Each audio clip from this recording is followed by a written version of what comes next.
Hello, YouTube, and welcome back to another book review from me, your host, Logan Albright.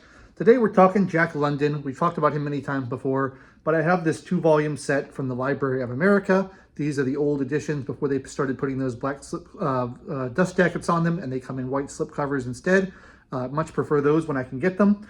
This is the second volume of Jack London's collected works, although they're not complete, which is one of my big beefs of the Library of America, is that they don't really complete anything. It's always like a bunch of novels, but not all the novels, a bunch of short stories, but not all the short stories. I'm kind of a completist, and I'd like for them to do more, but I digress.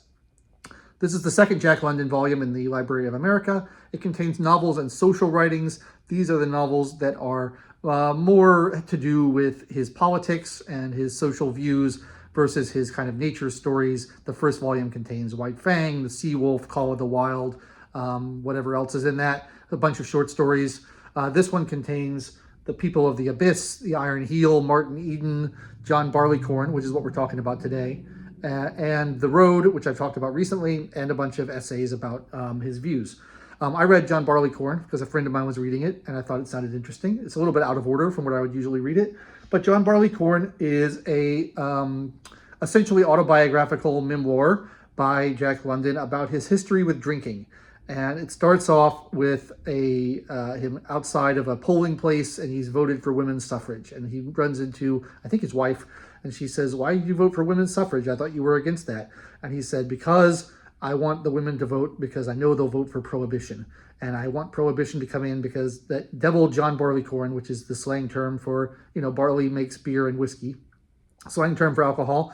John Barleycorn has been nothing but trouble in my life, and I hate him, and I think he should be banished, and we should have Prohibition, and that's why I want women to vote, because I know that women will vote for Prohibition. And then he goes on a long history of his entire life with drinking. And he's a very heavy drinker, but he says he doesn't do it because he likes it. He says he does it because it was available, and it's what other men did, and he wanted to be like other men. And in order to build companionship and camaraderie and make them trust him and feel like he fit in with the crowd, he drank a lot and got good at it. Even though he never liked the taste, he always found it revolting, and he always didn't really like the sensation of it either until he got later in life and started to depend on it a little bit. London is an excellent writer. He describes very eloquently in the effects of drinks and his history with them. I really love his prose. I think he's one of the best of these 19th century, early 20th century writers. This was written in the early 20th century. It was after his other memoir, The Road, which I've talked about recently on the channel. And it actually came out just, I think, 3 years before he died of kidney disease. So he only was 40 when he died, and so this came out when he was 37. It was serialized like many of his works. And he goes through his whole life, and he talks about the first time he ever got drunk, which was when he was 5 years old. A lot of this sort of seems like bragging, honestly. He's got extremely tall tales about his exploits that are really hard to believe. Either Jack London was an incredibly remarkable man who led a very remarkable life, or else he is a bit of an exaggerator when it comes to telling stories. Perhaps he is a little bit of both. But he talks about how he was bringing a pail of beer out to his father in the fields and wanted to taste it because it was sloshing over the rim, and to see what this grown-ups were all about. These grown-ups always liked their beer, and so he drank like half the pail and got incredibly sick. And then a couple of years later, when he was 9, he was hanging out with some Italians, and they were pushing wine on him. And he was, but as everyone knows, Jack London was a terrible racist, and he believed that the Italians were hot-tempered and easily offended, and he thought if he refused the wine, they would stab him. So he drank, according to him, he drank multiple bottles of wine at 7 years old. I have a hard time believing that anyone is capable of doing that, but he says he has an iron constitution and was able to choke down several bottles of wine at 7, in which case he almost died again and was very sick from alcohol poisoning and hangover. And then it just goes on for the rest of his life and all of his exploits drinking. And he had just a remarkable career. He worked in many different jobs. He was an oyster pirate. He worked at a power plant. He worked, where else did he work? Oh, at a cannery. He worked all over the place. And then he was sailing around the world, and he lived in the Yukon for a while, the Klondike, I guess, which is where he wrote all his Klondike stories. And he worked really hard at becoming a writer. He talks about his process a little bit of wanting to become a writer and spending all day, every day writing and sending in stories to magazines and stuff, trying to make it happen.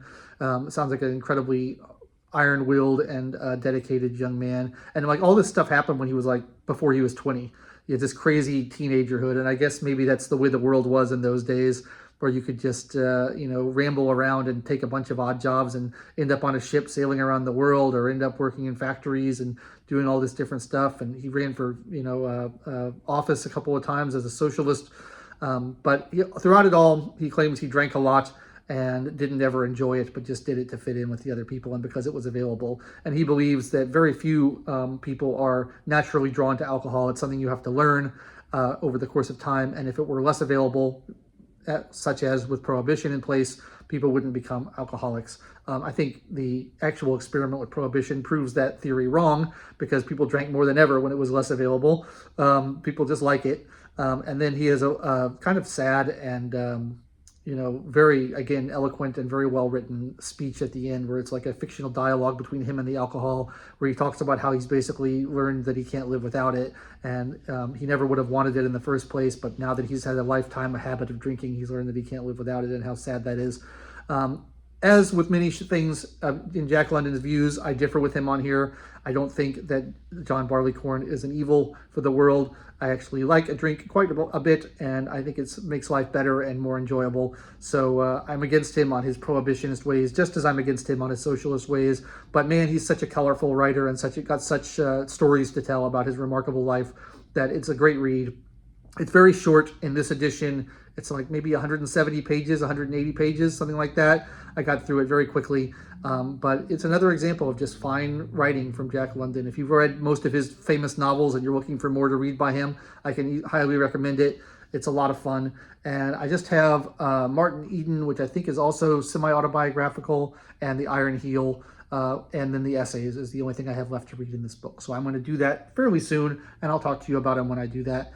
But for now, I'm going to take a break from that and maybe go have a drink. So thanks so much for watching. I've been your host, Logan Albright. If you enjoyed this review, please like the video, subscribe to the channel, click the bell for notifications, leave me comments down below on everything you're thinking about. I'd be happy to read them. And check back next week. I try to review a new book every Wednesday and put it up for you to view. I'll be back. So thanks so much for watching, and I'll catch you next time.